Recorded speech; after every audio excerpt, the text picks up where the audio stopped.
No to ममता को yes to BJP करने के लिए जो 4 साल में मेहनत होना चाहिए था, वो बिल्कुल बंगाल बीजेपी ने नहीं किया। मार्च के बाद स्थिति बदलनी शुरू होती है। जो 60 लाख और नाम डाले जाते हैं, उसमें जब धीरे धीरे डी वोटर जो असम से आपका आया कि डाउटफुल वोटर, कि आप एक्चुअल वोटर हैं, पहले वाला तो था जो डेड वोटर हैं, शिफ्टेड वोटर हैं, लेकिन आपकी क्रेडेंशियल स्टेब्लिश नहीं है, उसमें 30-33, तो खलबली आई और लोगों में ये क्या आया कि हाँ मथुआ बेल्ट में भी था, लेकिन मथुआ लोग कह रहे थे कि कट जाए ठीक है, लेजी पार्टी है, लेकिन हमारा वोट कहीं से गड़बड़ नहीं हो रहा है। लेकिन जब उसमें ये एक परसेप्शन आना शुरू हुआ, तो बंगाल में क्या है, बाकी जगह परसेप्शन वार जो हम लोग करते हैं कि बिहार में कहीं भी कि माहौल क्या है, जाके आप चाय की दुकान पे कहीं पे, तो उसका हर पार्टी इसलिए उसमें जीतना चाहती है कि जो न्यूट्रल या फेंस सीटर है, जो नॉन कमिटेड वोटर है, वो देखा देखी आ जाए। ठीक है, बंगाल में परसेप्शन वोटर कोर के लिए जरूरी है। आप देना चाहते हैं अपोजिशन को, लेकिन परसेप्शन में अगर वो पार्टी नहीं जीत रही है, आप नहीं देंगे, वहां नहीं जाएगा आदमी, नहीं देंगे।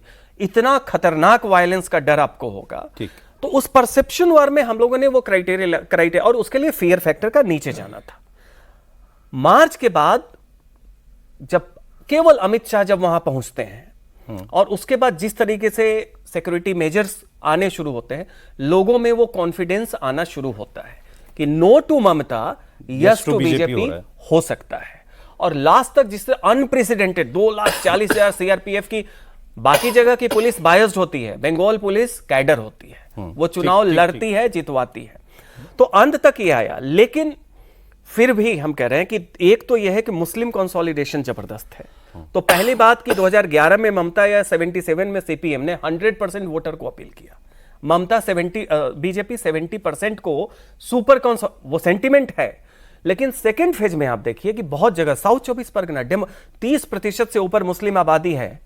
एक तो डर होता है सीपीएम पार्टी का, बंगाल पुलिस के प्रोटेक्शन का उन गुंडों को, और जहां भी 30% से ऊपर मुस्लिम आबादी है, वहां हिंदुओं की बॉडी लैंग्वेज आप जाके देख लीजिए। साउथ 24 वर्धमान में सीट आपका बढ़ेगा, क्योंकि वो स्थिति नहीं है इस बार, वो गुंडागर्दी। आपकी दुविधा यह है कि अभी भी लोगों ने जाकर के जो डालना भी चाहते थे बीजेपी को, जाके डाला कि नहीं डाला। नो टू ममता क्या पूरी तरीके से यस टू बीजेपी हुआ? वही डर के मारे लोग घर तो नहीं बैठ गए, वही मेरा एक नहीं, वो अभी भी उसका आपको सांगठनिक मजबूती और कंसोलिडेटेड मुस्लिम वोट ममता के पास है। देखिए, इसलिए मैं ये इलेक्शन क्लोज मानता हूं। देखिए, एक खबर मैं आपको भी देता हूं। पहले तो हमने, आप सबने कई जगह वो खबर देखी थी हमारे यहाँ भी कि पोलिंग के दिन जो है बीजेपी की ईवीएम पर बीजेपी के निशान के ऊपर टेप लगा दिया था। ऐसी कई जगहों से खबरें आई थी।